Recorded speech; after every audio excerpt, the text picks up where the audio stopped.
이 한국 성경은요, 이렇게 끝을 끝내가지고 더 읽어만 될 것 같은 생각이 들잖아요. 이게 히브리어나 아니면 영어 성경엔 딱 떨어져요. 우리 한국말은 이렇게 하노니 이렇게 연결되어 있습니다. 조금 전에 우리 자매님 프레젠테이션 중에서 사랑하기 위해서는 우리가 마우스나 텅이나 이런 것을 하는 것이 아니라 with action으로 한다 그랬죠. 액션으로 사랑하는 것입니다. 우리 한국 사람 말로 잘 때워요. 예. 근데 말도 안 하는 사람도 있고요. 예. 말은 해야 되고 또 말하면 거기에 따른 액션이 필요하겠죠. 신앙생활도 마찬가지입니다. 신앙생활은 생각으로 하는 게 아닙니다. 신앙생활은 말로 하는 것이 아닙니다. 신앙생활은 몸으로 하는 것입니다. 내 몸이 무릎을 꿇어야 합니다. 내 생각이 무릎 꿇는 것하고는 상관없습니다. 내 몸이 무릎 꿇어야 하고요. 내 몸이 봉사해야 하고 내 몸이 사랑해야 합니다. 이것이 안 되면 매일 우리 하는 말이 뭐냐면 마음은 원이로되 육신이 약하여. 이 말을 하지 말았어야 되는데 성경에서 그걸 또 배워가지고 마음은 원인데 육신이 약하여 이렇게 변명을 또 합니다. 마음의 감동이 오면 그것을 행동으로 옮겨야 됩니다. 여러분 무엇이든지 간에 말씀 속에서 하나님의 성령이 우리에게 감동을 주면 행동으로 옮기세요. 그래야 그게 은혜가 되고 내 믿음이 되고 그게 우리 삶 가운데 믿음의 저력이 됩니다. 내가 말로 고백했던 것은 반드시 몸을 통하여 행동으로 옮겨야 합니다. 그래서 야고보는 생각과 말의 고백을 행동으로 옮기는 믿음이라야 행함 있는 믿음이라 그랬습니다. 행함 있는 믿음이라야 산 믿음이라 그랬습니다. 형제요, 춥게 지내지 마시고 좀 따뜻하게 지내세요. 먹을 것이 없어요? 좀 드세요. 이렇게 말로만 하면 그게 사랑이 아니라는 것이죠. 신앙생활에서 몸을 통하여 가장 많이 그리스도를 배울 수 있는 게 뭘까요? 그러면 신앙생활 속에서 몸을 통하여 가장 많이 그리스도를 배울 수 있는 것이 무엇일까요? 한번 생각해 보세요. 뭘까요? 질문이 너무 어렵습니까? 네? 오늘 이렇게 표정들이 다 이렇게 저랑 한판 하시려고 하시는 제가 뭐 잘못한 거 있나요? 잠깐 여기 나갔다 올까요? 몸으로 하는 것 중에서 신앙생활 속에서 그리스도를 가장 많이 배울 수 있는 것은 고난입니다. 고난. 맞았어요, 집사님? 축하드려요. 아니었어요? 고난입니다. 특별히 육체의 고난입니다. 특별히 그리스도 때문에 당하는 육체의 고난이 그리스도를 참 많이 배우는 방법입니다. 다른 말로 말하면 그리스도를 위하여서 몸으로 당하는 고난이 없으면 그리스도를 더 깊이 아는데 조금 장애가 생길 수도 있습니다. 그러니까 저는요, 우리 이렇게 1세기에 있는 부자 동네에 살고 있는 유로피안 크리스천들하고 그리고 좀 잘 사는 동네에 사는 크리스천들하고 아프리카나 아시아나 이 정말 가난하고 헐벗고 아직까지도 예수 믿는 것 때문에 핍박을 당하고 있는 곳에 살고 있는 그리스도인들하고 예수를 아는 깊이의 차이가 있다고 저는 반드시 믿습니다. 저는 믿어요. 그들이 알고 있는 예수의 깊이는 우리와 다를 것입니다. 왜요? 예수 때문에 맞아봤거든요. 교회 가는 것 때문에 죽을 고비를 많이 넘겼거든요. 그럼에도 불구하고 그 예수밖에 내가 붙잡을 것이 없어서 그 가치가 너무 중요하기 때문에 나는 끝까지 이 길을 가야 되겠다고 하는 그 믿음을 가진 사람의 예수 아는 깊이하고 우리의 깊이는 다를 수 있습니다.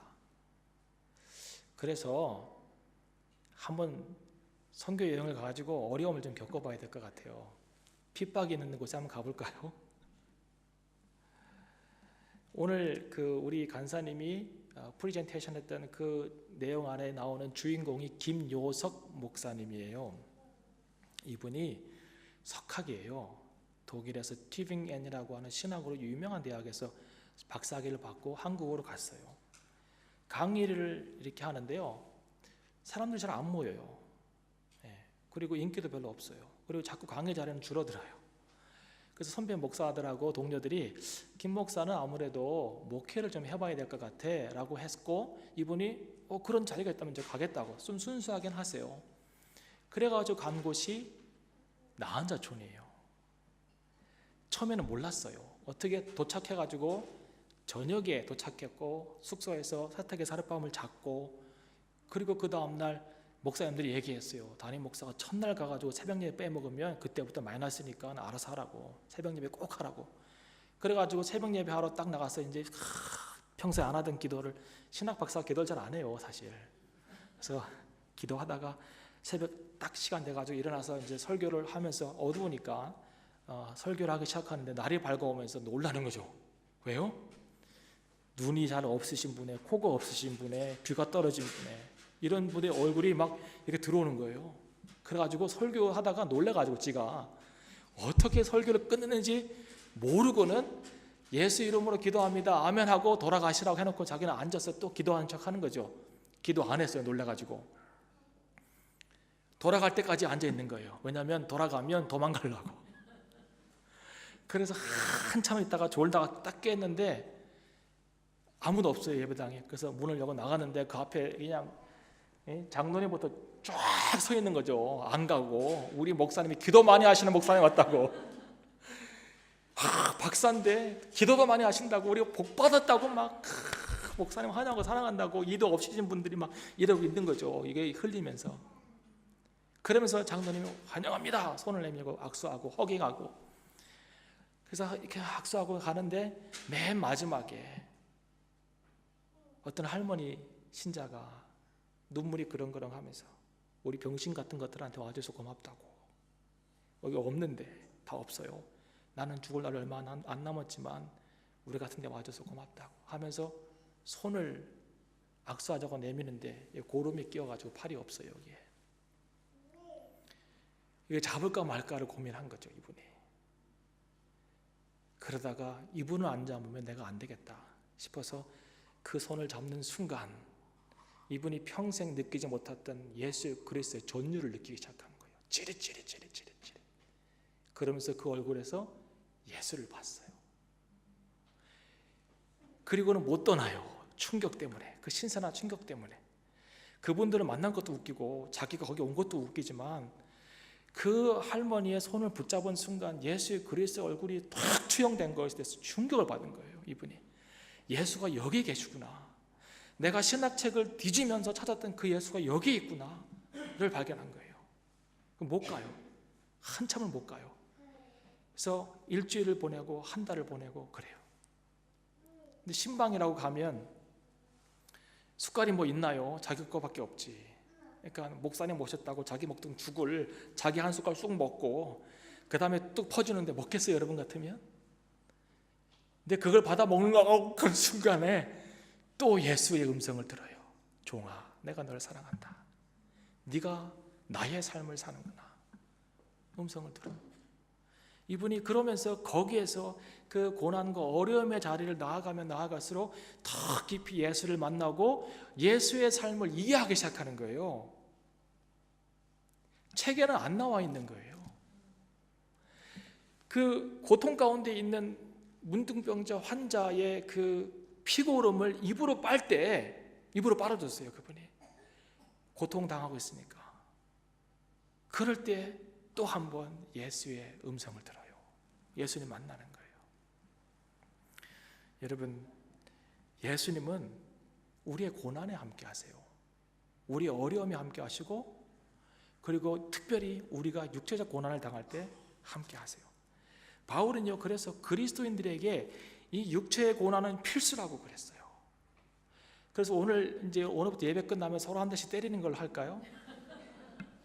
저 뒤에 이렇게 십자가 틀을 만들어 놓고 한 대씩 빠따 맞고 갈까요? 근데 바울이요, 이 육체의 고난이 필수라고 그랬어요. 필수, 선택이 아니라는 거예요. 로마서 8장 17절에 보면 이런 말씀이 있습니다. 자녀이면 또한 후사, 곧 하나님의 후사요, 그리스도와 함께한 후사니 우리가 그와 함께 영광을 받기 위하여 고난도 함께 받아야 될 것이니라 그랬습니다. 예수의 그리스도와 함께 마지막 날에 영광의 자리에 서기 위해서 우리가 이 땅에서 받아야 될 것은 뭔지 아세요? 고난이에요. 하도 목사님 오늘 또 뭐 고난 얘기를 이렇게 진하게 또 하십니까? 이제 나중에 고난의 의미가 뭔지 여러분 깨달으세요. 빌립보서 1장 29절에 이런 말을 또 바울이 기록하고 있습니다. 그리스도를 위하여 너에게 은혜를 주신 것은 다만 그를 믿을 뿐 아니라 또한 그를 위하여 고난도 받게 하심이라 그랬습니다. 우리에게 은혜를 주신 것은 그를 믿게 하기 위함 뿐만 아니라 그를 위해서 고난도 받게 하시기 위해서 주셨다는 거예요. 왜요? 고난 받을 때 족한 은혜가 있으면 넘어갈 수 있거든요. 그래서 은혜 주신 거예요. 예. 은혜는 찬양하게끔, 감사하게끔, 신앙생활에 힘을 얻게끔 하기 위해서 주신 것일 수도 있지만, 우리가 고난의 현장에 있을 때, 어려움의 상황 가운데 있을 때 고난이 있으면 능히 이길 수 있거든요. 그래서 고난은 은혜를 주신 거예요. 또 디모데에게 이런 얘기예요. 무릇 그리스도 예수 안에서 경건하게 살고자 하는 자는 핍박을 받느니라 그랬어요. 이렇게 고난과 핍박이 우리 신앙생활 가운데 필수임을 그가 늘 성경에서 이야기합니다. 그리고 바울 자신도 많은 고난을 받았어요. 여러분 아시다시피 그가요, 하여튼 40의 한한 가만매를 몇 번씩 맞고, 태장을 맞고, 돌로 맞고, 파선하고, 이거 말로 할 수 없는 엄청난 고난을 받았어요. 그래서 그가 나중에 갈라디아서 6장에 이런 얘기를 하지 않습니까? 이후로는 누구든지 나를 괴롭게 하지 말라. 내가 내 몸에 예수의 흔적을 가졌다는 거예요. 내 몸에.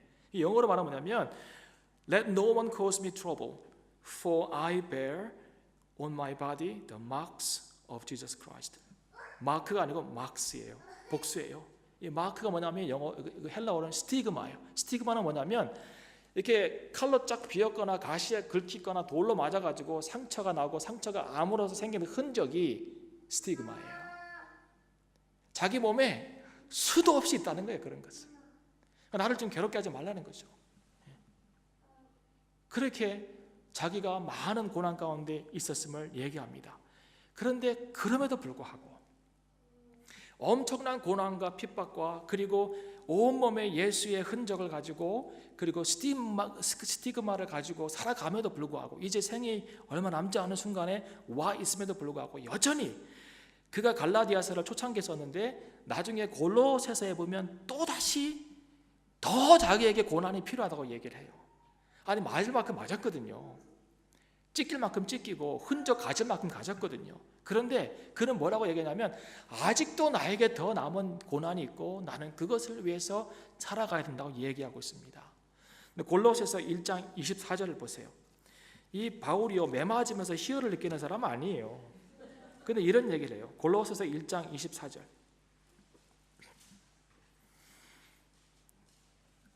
내가 이제 너희를 위하여 받는 괴로움을 기뻐하고 고난에 그리스도의 남은 고난을 그의 몸된 교회를 위하여 내 육체에 채우노라 그랬습니다. 그리스도의 남은 고난을 어디에 채운다고요? 내 육체에. 실제로 육체적 고난을 앞으로도 계속해서 감수해 가겠다는 거예요. 그리스도에 남겨진 고난이 있다는 거예요. 이 그리스도에 남겨진 고난을요 중세 캐톨릭은 잘못 해석했어요. 그래서 그리스도가 우리를 대속하기 위해서 십자가에서 돌아가신 그 고난이 미완성이었다고 얘기해요. 엉뚱하죠. 참 엉뚱해요. 아니 그리스도께서 십자가에서 죽으신 그 대속의 죽음이 미완성이면 우리가 구원을 받았어요? 못 받았어요? 못 받았죠. 그럼 누가 완성해야 돼가요? 내가 완성해 가야 된다고 얘기하는 거예요. 이건 잘못된 거예요. 그런데 그들은 그렇게 믿었어요. 그래서 마틴 루터의 자서전을 보면 마틴 루터가 뭐 하다가 실증 나가지고 캐톨릭에서 나온 줄 아세요? 물론 교리도 마음에 안 들었는데 나는 이 사람이 이거 되게 싫어했을 것 같아요. 구원에 이르기 위해서 캐톨릭은 그리스도의 고난이 미완성이기 때문에 나머지의 고난은 우리가 채워서 구원받아야 돼요. 그래서 고행을 강조했어요. 그래서 마틴 루터가 있는 수도원에서 뭘 마틴 루터에게 시켰냐면 땅에서부터 수도원 종탑까지 계단이 있는데 그 계단을 무릎으로 하루에 3번씩 갔다 와야 돼. 그래야 구원에 이른다는 거예요. 여러분 하겠어요? 나는 불교에 안다는 것도 참 감사해요. 내가 그 1000번째는 못할 것 같아. 108번인가요? 뭐 1000번인가요? 예. 앉아서 무릎 꿇고 기도하는 것도 힘든데 그 어떻게 일어나서 1000번을 절을 해요? 근데요, 그런 고행을 강조했다고. 왜냐하면 그리스도의 고난이 미완성이라고 생각했기 때문에. 그 근거는 여기에 그리스도의 남은 고난을 잘못 해석한 거예요. 여러분, 이 그리스도의 남은 고난은 뭐냐면 예수를 따르기 위한 우리에게 주어진 고난이에요. 예수님께서 미완성으로 남겨진 구원을 위한 고난이 아니라 그분을 따르기 위한 우리에게 남겨진 우리의 몫의 고난이에요. 이해하시겠습니까? 예, 그 뜻이에요. 그래서 예수님께서 이런 말씀하시잖아요. 누구든지 나를 따라오려거든 뭐랬어요? 자기를 부인하고 자기 십자가를 지고 따라 나를 쫓을 것이니라 그랬잖아요. 이 십자가 지는 것을 의미하는 것이죠. 그리스도의 남은 고난을 다른 말로 하면 그리스도를 대신하는 고난이에요. 그리스도를 대신하는 고난.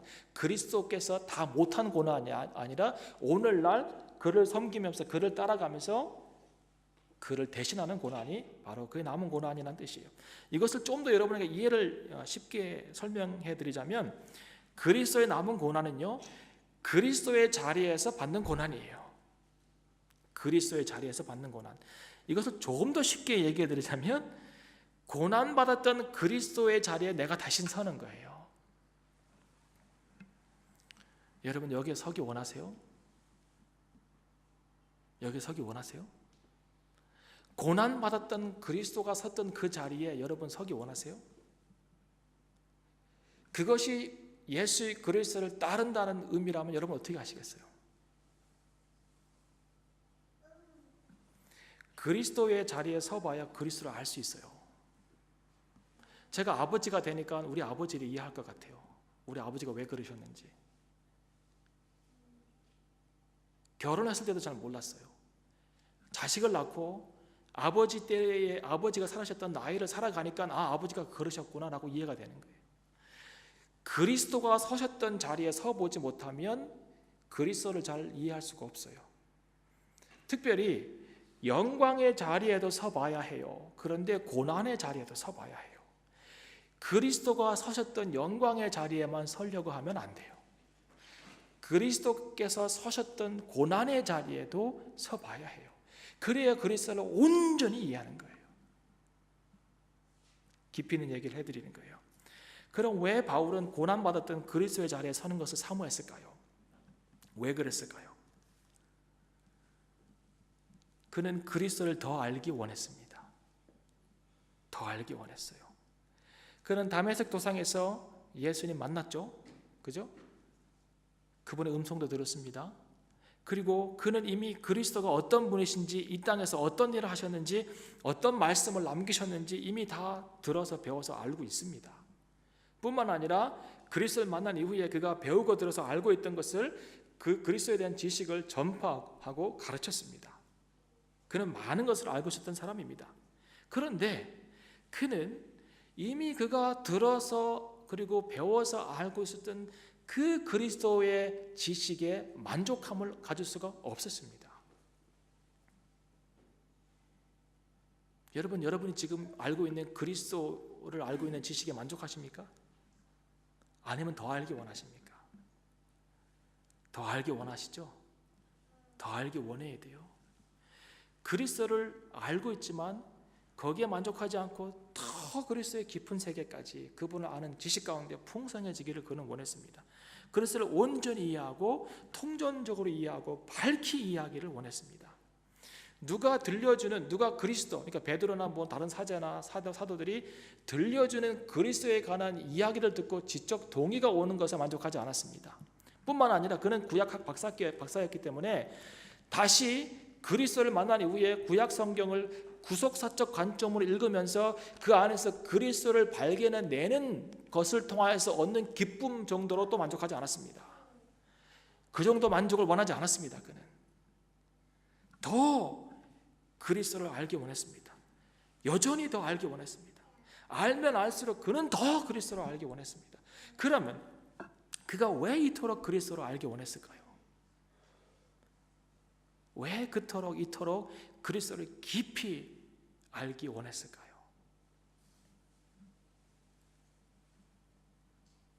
그리스도를 온전히 담기 원했습니다. 그게 답이에요. 바울은 예수 그리스도를 정말 온전히 담기 원했습니다. 그냥 그분을 따라가는 게 아니라 마치 그리스도가 바울 시대에 또 나타나서 살아가는 것처럼 살기 원했다고요. 여러분, 이런 소망이 있습니까? 저는 소망은 있는데 잘 안 돼요. 근데 여전히 소망은 있어요. 매일 실망을 하죠. 그런데요, 소망은 있어요. 조금씩 나아지는 나를 봐요. 근데 바울은 완전히 그리스도와 같이 되기를 원했어요. 그분을 온전히 담기 원했어요. 왜냐하면 알아야 담기 때문에 더 알기 원했던 거예요. 알아야죠. 알아야. 어디까지 그리스도를 닮기 원했는지 아십니까? 바울이 어디까지 그리스도를 닮아가기 원했는지 아십니까? 충격적이에요. 이것은 오늘 본문에 나와 있어요. 빌립보서 3장에 나와 있는데 바울이 어디까지 그리스도를 알기 원했냐면 바울은요, 그리스도가 죽은 그 죽음으로 죽기 원했어요. 감옥에 들어가 있는 게 지금 그래서 거기서 석방되는 게 문제가 아니에요. 바울은 빌립보서에 보면 죽기 원했죠. 죽기 원했어요. 살고 싶은데 죽어야만 하는 자리에 있는 것이 아니라 죽고 싶은데 조금 더 살아야 하는 것이 안타까울 정도로 바울은 죽기를 원했다고요. 그런데 그 죽음의 방법조차도 그리스도와 동일한 방법으로 죽기 원했어요. 여기 그게 3장 10절을 보세요. 그의 죽으심을 본받아요. 그 고난에 참여함을 알려 하여 그의 죽으심을 본받아. 이 말은 I want to become like Jesus Christ in His death예요. In His death. 그리스도가 죽었던 죽음으로 똑같이 죽어야 완전히 그를 닮는 거예요. 그렇게 생각했어요, 바울은. 이 정도로 바울은 그리스도를 닮아가는데 열망이 대단했어요. 복음을 증거하고 교회를 세우는 것도 대단하지만 그것을 뛰어넘어 그의 삶 가운데 온통 그를 붙잡고 있었던 사고 중에 하나는 나는 그리스도를 닮아간다는 거였어요. 나는 그리스도를 닮아간다. 그래서 더 맞기 원했던 거죠. 그가 왜 바울이 왜 그리스도께서 죽으셨던 그 십자가의 죽음대로 죽기를 원했을까요? 왜 그랬을까요? 하나님의 아들인 예수 그리스도 이 땅에 오셔가지고 하나님 아버지로부터 철저하게 버림받은 인류를 구원하기 위해서 철저하게 아버지로부터 버림받은 그 감정까지도 느껴보기 원했던 거예요. 사람들이 그를 야유하고 모욕하고 손가락질하고 이렇게 막 저주할 때 그때 그 감정까지도 느껴보고 싶었던 거예요. 바울은 그리스도가 어떤 감정을 느끼셨는데 십자가에서 우리가 상상할 수 없는 정도의 그 소망을 갖고 있잖아요. 꼭 이렇게까지 해야 되나요? 그런데 그는 그렇게 되기 원했어요.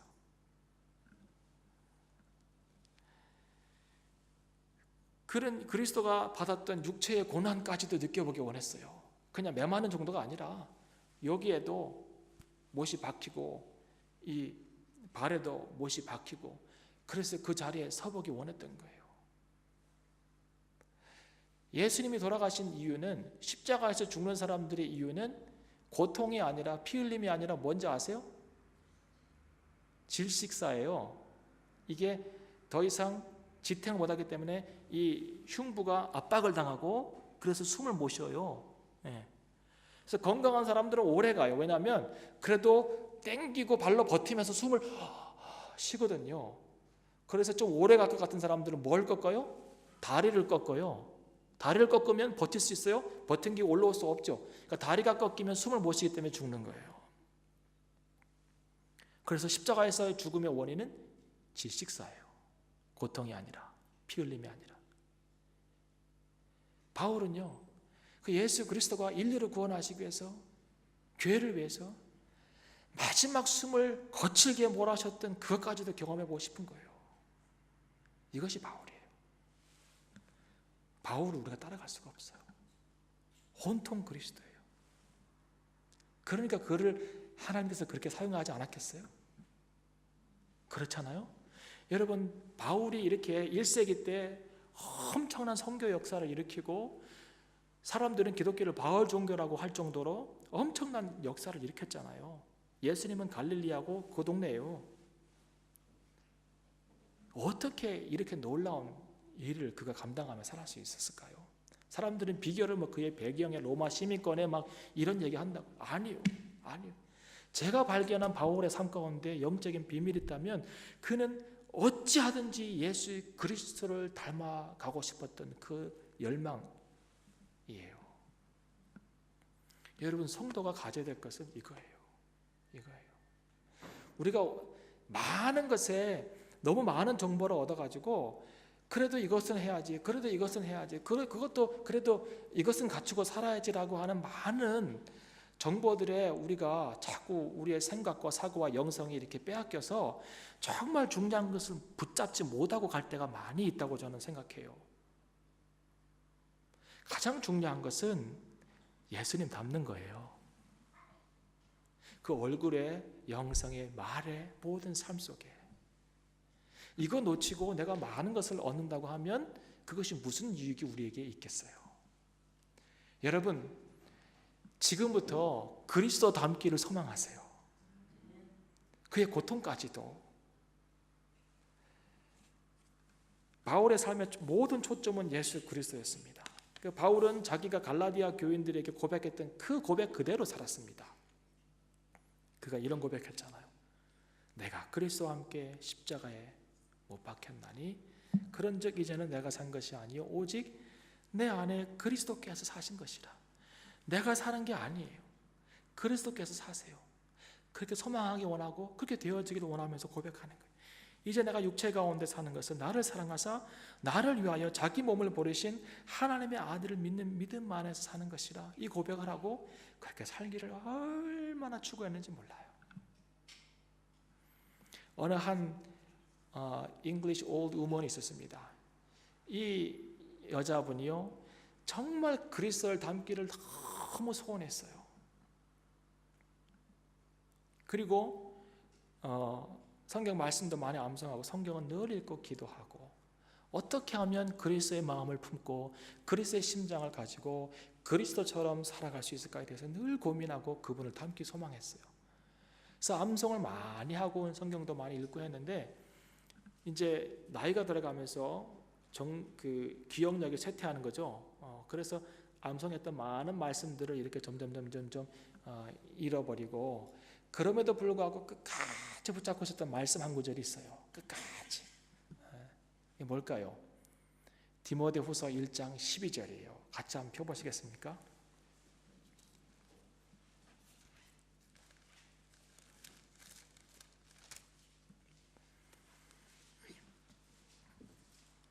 디모데후서 1장 12절입니다.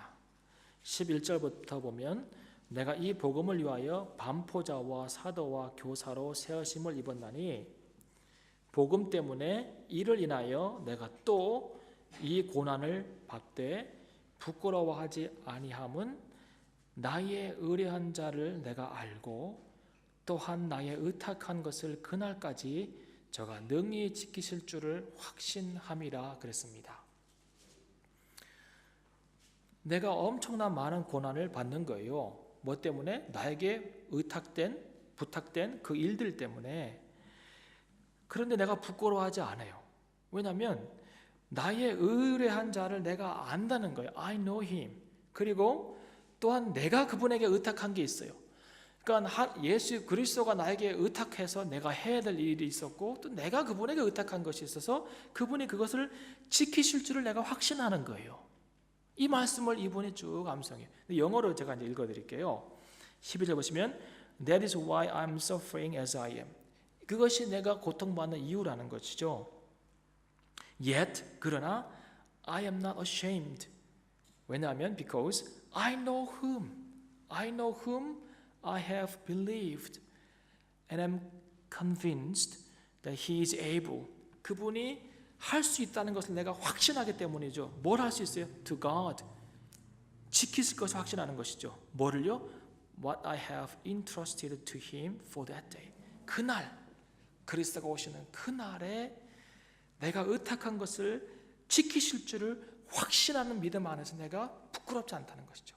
그래서 여인이요 이것을 늘 암송해요. 이것이 사실은요 찬송가 410장의 후렴구예요. 내가 믿고 또 의지함은 내 모든 형편 잘 아는 주님 늘 돌보아 주실 것을 나는 확실히 아네. 이 가사의 영어 표현이 But I know whom I have believed and am persuaded that he is able to keep that which I committed to him unto him against that day. 이거예요. 근데 이분이 이 말씀을 쭉 이제 이것만 암송하는 거예요. But I know him. Yet I'm not ashamed. But I know whom I have believed. 암송을 쭉 하는 거예요. 그런데 이제 데스베드에 누워가지고 마지막에 누워가지고 기억력이 희미해지죠. 천국 가는 것은 이제 가까워졌죠. 하니까 더 이상 이 구절도 암송을 못하는 거예요. 이분이. 그리스도가 나에게 부탁하신 것과 내가 그분께 부탁한 것을 지킬 줄 확신하노라 암송하다가 이제 이걸 다 못하니까 마지막에 한 문장을 하기 시작해요. 마지막 기. 그러나 반복적으로 But I know him. 세상 사람들이 뭐라고 해도 고난이 와도 역경이 와도 힘들어도 내 가는 길이 거칠어도 But I know him. 나는 그를 안다는 거예요. 나는 그를 안다. But I know him. 그런데 But I know him도 잘 못해 마지막에. 그래서 마지막에 뭐 하는지 아세요? him 하는 거예요. 힘이 누구예요? 그리스도. 마지막 순간까지 I know him.